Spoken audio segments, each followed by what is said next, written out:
la résistance avec l'élastique. Un élastique assez long.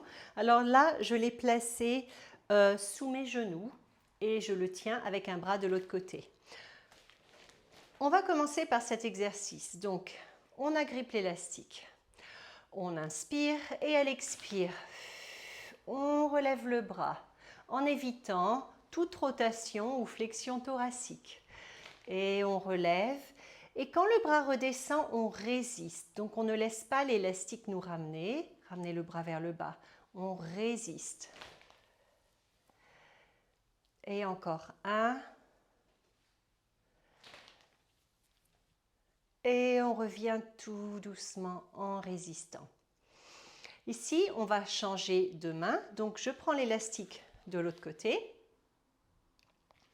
Je le tiens comme ça à l'intérieur de la main. Et ici, une petite rotation externe de l'épaule. Donc, je tourne l'épaule en rotation externe et après, j'allonge le bras sur le côté. Et là, pareil, je ramène le coude près de ma cage et je ramène le bras. On peut aussi se tenir là au niveau de la cage, encore pour éviter toute rotation thoracique ou flexion. Au niveau de la résistance, c'est assez intéressant avec un élastique parce que on peut, si on l'agrippe un petit peu plus proche, on peut obtenir un petit peu plus de résistance. Donc on peut régler la résistance. Un troisième exercice que je vous propose. Alors de là, on tient l'élastique ici, là, on l'agrippe avec la main. On va ajouter une flexion latérale à notre mouvement. Donc là, je passe l'élastique derrière ma tête. Donc pas trop de résistance pour commencer. Et je dirige mon oreille vers le plafond. J'ai des yoga blocs ici, des blocs de yoga pour réduire la distance du sol avec ma main. On peut mettre des livres.